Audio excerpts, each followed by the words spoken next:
Hi there. We're visiting from Google's Notebook LM, here to, well, unwrap your 2024 Spotify Wrapped. You ready for this? I'm ready. Are you ready? Let's get into it. Okay, let's unwrap this musical journey you've been on this year. All right.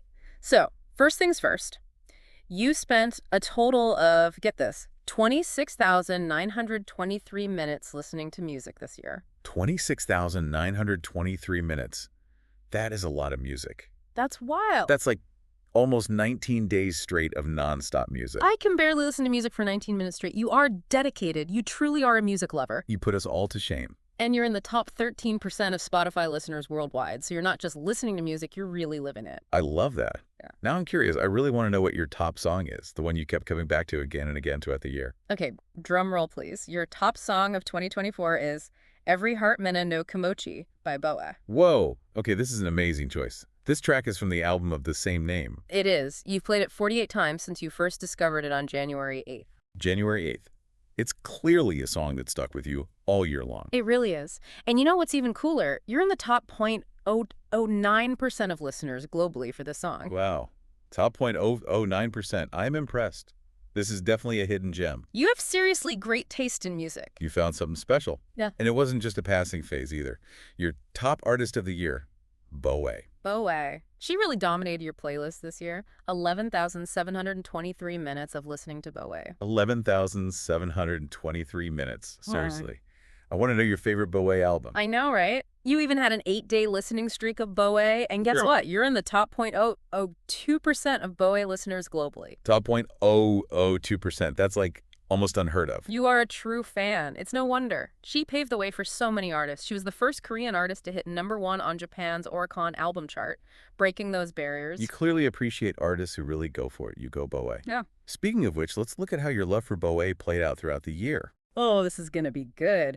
So back in January, things started off with a real dive into, I'm going to call it a jury tribute J-pop phase. Love it. What were some of the highlights? Well, Crystal K was your queen during this phase. Revolution, Boyfriend Do Tate To Gentai, What Makes Me Fall in Love. Classic Crystal K. Such great energy. It really is.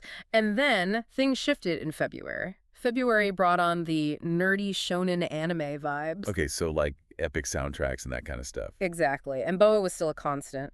But you also added Lisa and Hikaru Tada to the mix. Okay, this makes sense to me. Right. You had tracks like Masyum Chasing from this period. Lisa and Hikaru Tada talk about powerhouses. Seems like you really connect with strong vocals, you know? Absolutely, like voices that can really move you. Then we get to May, and things took a slightly different turn. Classic J-pop takes center stage. Ooh, a bit of nostalgia. Yes. Heroes, Your Innocence, and Treasure were big hits for you this month. I wonder what was going on in your life then. Music is so powerful like that. It helps us reflect and process emotions. It totally does. And then in October, the Hallyu Strut K-pop phase was back. I knew it. Had to come back around. It did. I'd Peace Be, No One. Yeah. Those tracks really resonated with you. There's just something so captivating about that energy, you know? Totally. It's so inspiring. And you know what? You were way ahead of the curve on some of these releases. You were listening to Crystal K's new album, That Girl, the very moment it dropped in January. Seriously. That's awesome. You're always on top of things. You were an early adopter, and you were there for Hikaru Utada's science fiction in April. And can we talk about January 25th for a second? What about January 25th? 742 minutes of listening. I need to know what you were doing that day. You were on a musical marathon. 742 minutes. That's almost 12 and a half hours of music. Wow. It's incredible. You were clearly someone who loves discovering new music and embracing different genres. From the powerful vocals of Boa to the nostalgia of classic J-pop and the vibrant energy of K-pop, your musical journey this year has been amazing. It's been so much fun unwrapping your 2024 Spotify Wrapped with you.